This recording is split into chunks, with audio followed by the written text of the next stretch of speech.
ये एक आदमी है, इसका नर जनन तंत्र कहाँ है बताओ, आप सबको पता है कहाँ है, शिश्न वगैरह लिंग वगैरह कहाँ होता है, यहाँ पर इस जगह पर। तो देखो मैं दिखा देता हूँ आपको, ये देखो दिख रहा है आपको, ये इसका लिंग है ना, इसके अंडकोश वगैरह यहाँ पर है, ठीक है। तो ये आपका क्या है, ये आपका नर जनन तंत्र है। कौन है, नर जनन तंत्र है। बहुत छोटा दिख रहा है, चलो इसको बड़ा करके दिखाते हैं आपको ताकि अच्छे से आपको समझ में आए। तो ये मैंने इसको जूम करके देखा, ठीक है, ये नर जनन तंत्र है बच्चों। क्या है, नर जनन तंत्र है। बोलो कोई दिक्कत हो तो, ठीक।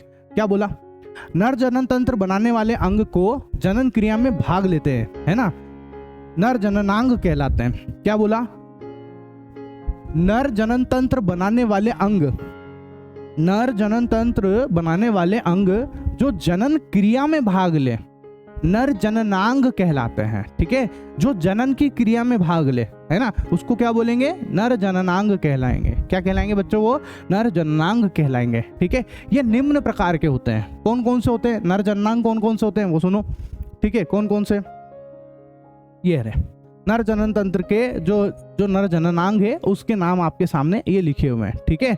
वृषण हो गया, वृषण कोश हो गया, शुक्रवाहिनी हो गई, शुक्राशय हो गया, प्रोस्टेट ग्रंथि हो गई, मूत्र मार्ग हो गया, शिश्न हो गया, शुक्राणु हो गया। ये पूरा का पूरा आपका नर जनन तंत्र है। और ये जो अंग है उसको अपन ने बोला, इस नर जनन तंत्र के अंदर जो अंग आ रहे हैं उसको अपन ने नर जननांग बोला। और वो कौन कौन है ये आपके सामने लिखे हुए हैं, ठीक है। ऐसा ध्यान से देखना, बिल्कुल ध्यान से देखना, ठीक है। एक सेकेंड, देखो यहां से स्टार्ट करते हैं, है ना। ये देखो, ये कौन है, ये जो यहाँ पर देखो आपको देखो, ये वृषण दिख रहा है, ये वृषण, इस देखो इस जगह पे देखो, ये अंदर जो नजर आ रहा है ये तो वृषण है, वृषण।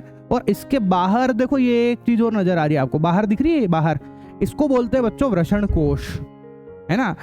आपके शरीर के अंदर जो वृषण है, जो बॉल्स है ना, वो वृषण कोश के अंदर है, ठीक है। ऐसा क्या खुली है क्या, वृषण खुले नहीं है, चमड़ी है ना, वो चमड़ी के अंदर रखे हुए हैं वो, ठीक है। ऐसा तो चमड़ी के अंदर एक लेयर है, उसको वृषण कोश बोलेंगे। क्या बोलेंगे, वृषण कोश। तो ध्यान से देखो, ये जो दिख रहा है आपको, ये बाहर का हिस्सा, ये क्या है, ये वृषण कोश है। क्या है, वृषण कोश है।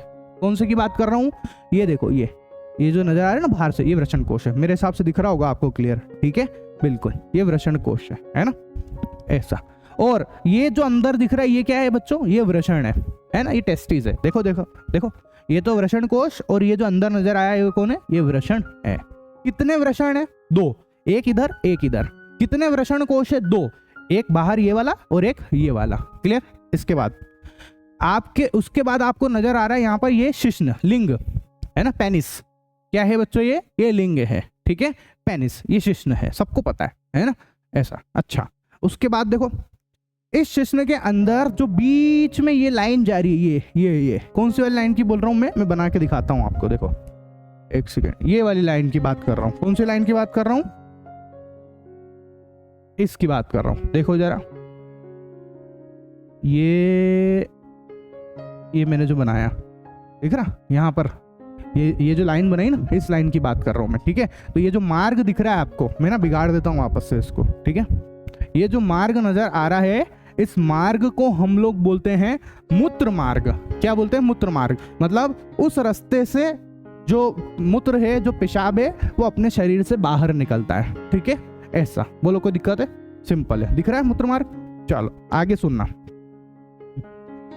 है ना। इस मूत्र मार्ग को इंग्लिश में यूरिथ्रा भी कहते हैं। क्या बोलते हैं, यूरिथ्रा भी कहते हैं, ठीक है, ऐसा। चलो कोई दिक्कत नहीं, वैसे है ना, अपन तो हिंदी मीडियम वाले हैं, अपन हिंदी की बात कर लेते हैं, ठीक है। चलो उसके बाद क्या बोला, अब आपको यहाँ पर एक ग्रंथि नजर आएगी, ये देखो, ये जो नजर आ रही है, इस ग्रंथि को हम लोग बोलते हैं प्रोस्टेट ग्रंथि। क्या बोलते हैं बच्चों, प्रोस्टेट ग्रंथि बोलते हैं। क्या बोलते हैं, प्रोस्टेट ग्रंथि, ठीक है, सिंपल। ये जो ग्रंथि नजर आ रही है, प्रोस्टेट ग्रंथि, ठीक। अच्छा, इसके बाद आप देखो, आपको यहाँ पर एक ये बड़ा सा स्ट्रक्चर नजर आ रहा है, ये है बच्चों अपना शुक्राशय। क्या है, ये शुक्राशय है ना। इसका क्या काम है आगे बताएंगे, एक एक चीज को आगे अपन इसी चीज को पढ़ने वाले हैं कि इनमें से कौन क्या क्या काम करता है, यही सब पढ़ने वाले हैं अपन, ठीक है, ऐसा। बस अभी तो मैं एक ओवरव्यू दे रहा हूँ कि किसको क्या बोलते हैं, ठीक। उसके बाद देखो, आपको 2 यहाँ पर ये नलियां नजर आ रही होगी, ये देखो, ये एक नली ये रही, और ये एक नली ये रही, दिख रही है नली, ये 2 नलियां नजर आ रही है आपको, है ना। इस नली को बोलते हैं शुक्रवाहिनी। क्या बोलते हैं बच्चों, शुक्रवाहिनी। तो एक शुक्रवाहिनी ये रही और एक शुक्रवाहिनी ये रही, ठीक है, ऐसा।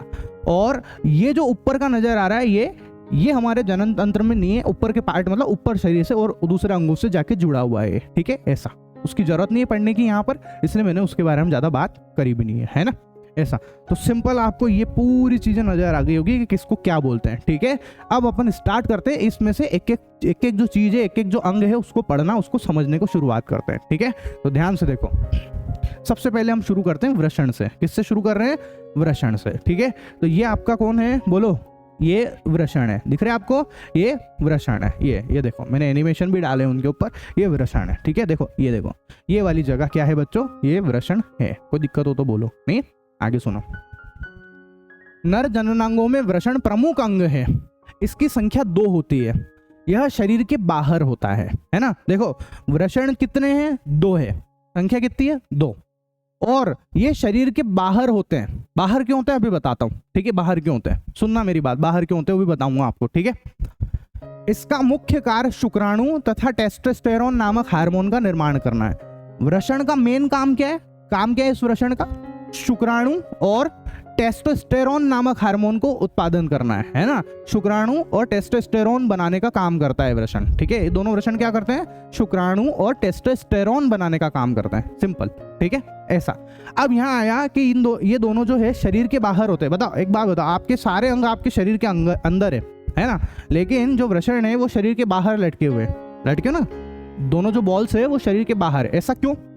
क्योंकि अगर ये शरीर के अंदर होते तो शरीर के अंदर होती गर्मी। शरीर के अंदर कौन है? गर्मी, और गर्मी की वजह से शुक्राणु मर जाते हैं। क्या होते? गर्मी की वजह से शुक्राणु मर जाते हैं, है ना। ये जो शुक्राणु है वो गर्मी में जिंदा नहीं रह सकते हैं, ठीक है। ऐसा इसलिए भगवान ने क्या करा, इनको आपके शरीर से बाहर रखा, है ना। शरीर से बाहर क्यों रखा? ताकि इसमें जो शुक्राणु है वो लंबे टाइम तक जिंदा रहे। आ गई बात समझ में? ये थोड़े ठंडे होते हैं, याद रखना। इसका तापमान, इन वृषण का तापमान और आपके शरीर का तापमान अलग अलग होता है। मतलब जैसे मान लो, एक एग्जांपल के लिए मैं आपको ये बता रहा हूँ, है ना, कि इसका जो तापमान है आपके शरीर के तापमान से लगभग 3 डिग्री 4 डिग्री के आसपास कम होता है ना। इनका तापमान कम होता है, याद रखना। शुक्राणु ठंडे में ही जीवित रह सकते हैं, ठंडाई में जीवित रहते हैं। आपके शरीर से, सॉरी बच्चों, आपके शरीर के तापमान से इन वृषण का तापमान कम होता है, ठीक है। ऐसा आगे सुनो, तो ये शुक्राणु दिख रहे, ये शुक्राणु है। वृषण के अंदर कौन है? शुक्राणु है। बोलो, वृषण के अंदर कौन है? शुक्राणु है, ठीक है। इन शुक्राणु जो है ज्यादा गर्मी में जिंदा नहीं रह सकते हैं, याद रखना। वृषण के अंदर कौन है? शुक्राणु और टेस्टोस्टेरोन। ज्यादा गर्मी में जिंदा नहीं रह सकते हैं, इसलिए शरीर के बाहर होते हैं ये, ठीक है। बाहर रहते क्यों है? क्योंकि मतलब बाहर रहेंगे तो थोड़े ठंडे रहेंगे, शरीर का तापमान ज्यादा होता है इसलिए, ठीक है। और अगर मतलब गर्मी के मारे मर जाते हैं, ठीक है। ऐसा आगे सुनो, ये शुक्राणु यहाँ से ऐसे जाके मूत्र मार्ग से बाहर निकल जाते हैं, ठीक है। ऐसा फिर से देख लो कैसे बाहर निकलते हैं। देखो ये शुक्राणु कैसे, शुक्राणु बने कहाँ? आपके वृषण में शुक्राणु बने शुक्राणु यहाँ से चलते हैं, ये इस नली से होते हुए इस नली शुक्राशय में जाएंगे, यहाँ से होके इस रास्ते से बाहर आ जाते हैं, ठीक है। ये मूत्र जो अपना शिश्न है, लिंग है, इसके थ्रू बाहर निकलते हैं, ठीक है। क्या सिर्फ ऐसे खाली शुक्राणु ही बाहर निकल जाते हैं? क्या सिर्फ शुक्राणु बाहर निकलते हैं? नहीं, शुक्राणु के साथ एक लिक्विड भी बाहर निकलता है, ठीक है। उसको बोलते हैं सीमेन। क्या बोलते हैं बच्चों? उसको सीमेन बोलते हैं। आगे बताऊंगा उसके बारे में, आगे अच्छे डिटेल में आ रही है सारी चीजें, ठीक है। चलो अब सुनो, अब आता है वृषण कोश। वृषण पढ़ लिया, अब पढ़ रहे हैं वृषण कोश के बारे में। वृषण कोश, ये आपको जो बाहर नजर आ रहा है ना, ये थैलीनुमा संरचना जो बाहर नजर आ रही है, ये क्या है? ये वृषण कोश है बच्चों, ठीक है। ये देखो, ये जो दिख रही है ये वृषण कोश है, ठीक है। ये वृषण कोश है। ऐसा क्या बोला? वृषण कोश में वृषण स्थित होता है। बताओ, ये जो वृषण है ये कहाँ है? इस वृषण कोश के अंदर है, वृषण कोश के अंदर है, ठीक है। ऐसा यह शुक्राणु निर्माण के लिए वृषण के ताप को नियंत्रित करता है। मैंने आपको बताया ना, शुक्राणु तभी बनते हैं जब टेम्परेचर कम होता है। अगर टेम्परेचर बढ़ेगा शुक्राणु मर जाएंगे। तो तापमान को कम कौन रखते हैं? तापमान को कम रखने का काम करता है ये वृषण कोश, ठीक है। कौन करता है? ये वृषण कोश जो है वो तापमान को कम करने का काम करता है। क्लियर? अच्छा, चूंकि शुक्राणु निर्माण के लिए शरीर के ताप से भी कम ताप की आवश्यकता है। बोला ये मैंने आपको, है ना।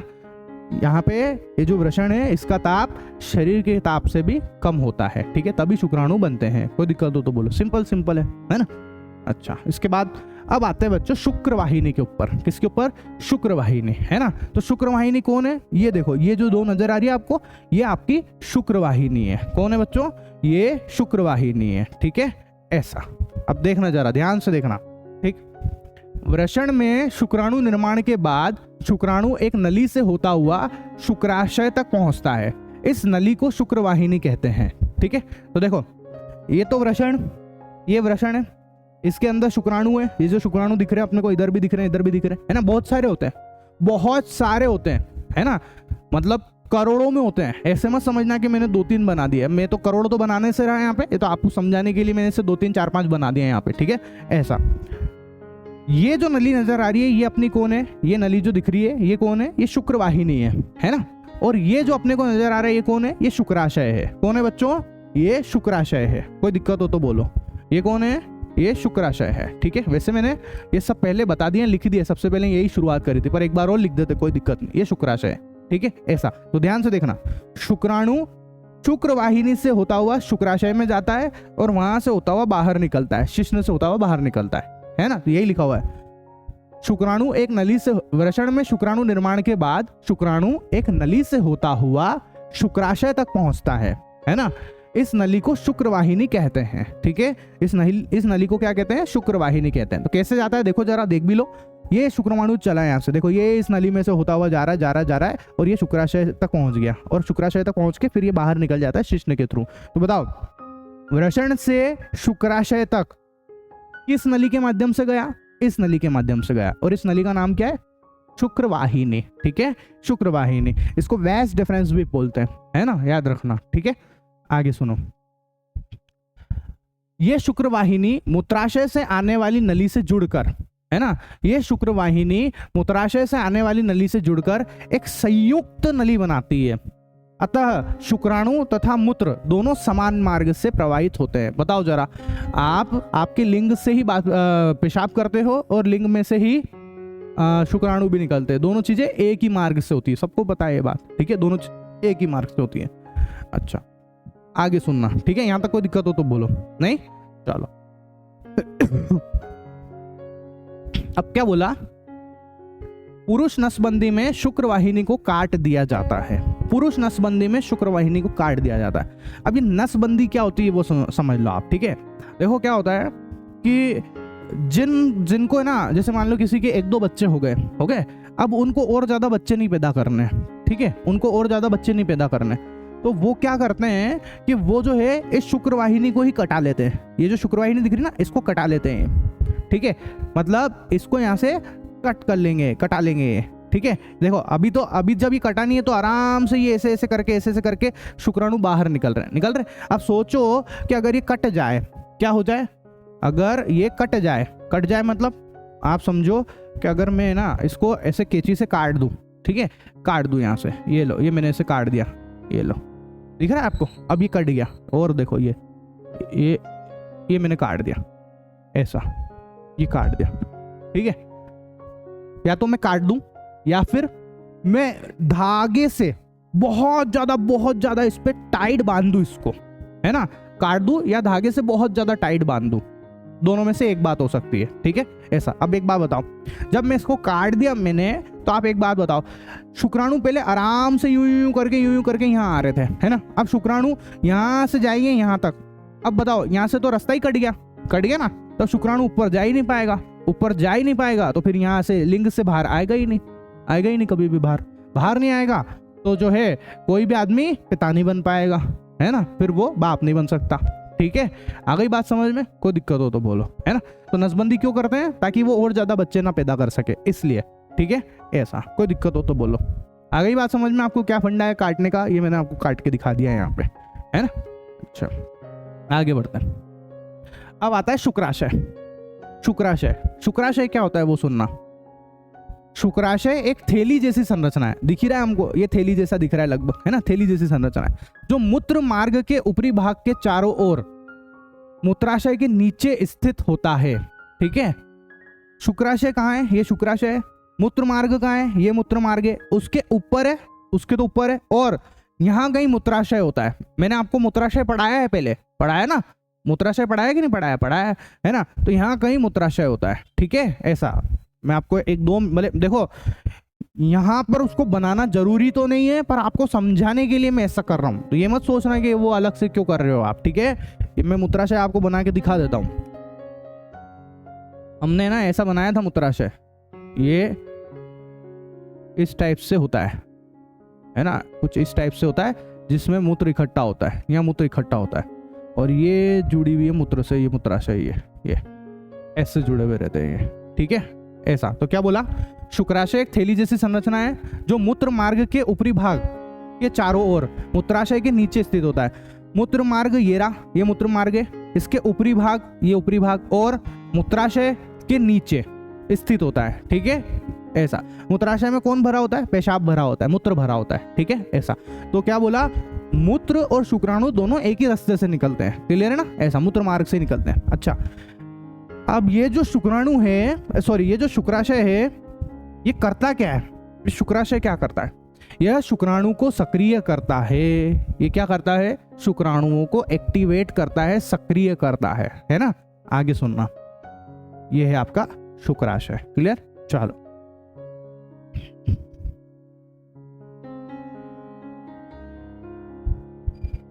अब शुक्राशय में क्या है सुनना, यह वीर्य का 60% भाग बनाता है। क्या करता है, 60% भाग बनाता है।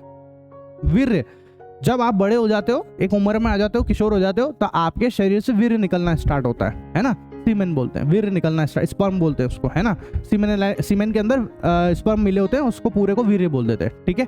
ऐसा यह वीर्य का 60% भाग बनाता है। कितना भाग बनाता है, 60% भाग बनाता है। वीर्य शुक्राणुओं के परिवहन माध्यम के रूप में भी कार्य करती है और शुक्राणुओं को पोषण भी प्रदान करता है। शुक्राणु कहाँ बने, शुक्राणु कहाँ बने, यहाँ पर। कहाँ पर बने, यहाँ पर बन रहे हैं, वृषण में बन रहे हैं। यहाँ पर कौन बन रहा है, इस जगह पर बन रहा है सीमन। कौन बन रहा है बच्चों, सीमेन बन रहा है, ठीक है। ऐसा ये जो शुक्राणु है, ये शुक्राणु यहाँ से जाकर इस सीमेन में मिलते हैं। किसमें मिलते हैं, सीमन में जाके मिलते हैं, मिल गए। और सीमेन में मिलने के बाद इस मूत्र मार्ग से बाहर निकल जाते हैं। इस मूत्र मार्ग से बाहर निकलते हैं, जो हमको लिक्विड जैसा नजर आता है, ठीक है। ऐसा ये ऐसा बाहर निकलता है, देखो ऐसा। आ गई बात समझ में, जो ये लिक्विड जैसा नजर आ रहा है, इसको हम ये बाहर निकलता है, ठीक है। सीमेन कौन है, सीमेन को हिंदी में क्या बोलेंगे, वीर्य। इसमें कौन होता है, इसमें सीमेन के अंदर जो है शुक्राणु भी होते हैं। कौन होते हैं बच्चों, शुक्राणु भी होते हैं, ठीक है। अच्छा, तो एक बात बताओ, क्या बोला, वीर्य का 60% भाग बनाता है। तो बताओ, आपके सामने ये जो वीर्य नजर आ रहा है, ये जो वीर्य नजर आ रहा है ना, इसमें जो ये लिक्विड हिस्सा जो नजर आ रहा है, ये जो लिक्विड हिस्सा नजर आ रहा है ना, ये जो लिक्विड है, ये कहां से आया, ये इस शुक्राशय से आया। कहां से आया बच्चों, इस शुक्राशय से आया। और जो आपको यहाँ पर अपने शुक्राणु नजर आ रहे हैं, ये जो शुक्राणु, ये कहां से आए, इस वृषण से आए बच्चों। कहां से आए, वृषण में से आए। कोई दिक्कत हो तो बोलो। आ गई बात समझ में, मतलब वृषण में से शुक्राणु निकले और ये जो लिक्विड जैसा हिस्सा नजर आ रहा है, लिक्विड वाला जो पार्ट है, ये कहां से आया, ये शुक्राशय में से आया। आ गई बात समझ में। तो जब यहाँ से ये शुक्राणु इसमें गए, इसमें जाके उस लिक्विड वाले हिस्से में मिल जाते हैं, तरल पदार्थ में मिल गए। अब तरल पदार्थ इस लिक्विड जो है, इसको आसानी से आगे भगाने का, आगे ले जाने का काम ये लिक्विड कर देता है, ठीक है। तो पूरा लिक्विड के साथ बाहर आते हैं ये, ठीक है। आप सबने देखा होगा, है ना, सबको पता होगा। अगर हम शर्माएंगे कि यार सर तो यार ये कैसी चीजों को इतना आराम से पढ़ा रहे हैं, बिना नो टेंशन के, शर्म नहीं है।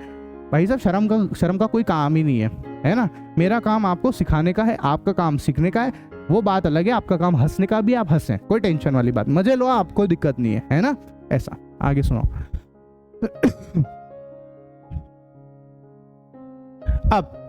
अब आते बच्चों प्रोस्टेट ग्रंथि के ऊपर। ये जो नजर आ रहा है आपको, ये है ना, ये कौन है, ये प्रोस्टेट ग्रंथि बच्चों, ये वाली, ये प्रोस्टेट ग्रंथि है आपकी, ठीक है। ऐसा इसका क्या काम है वो सुनो।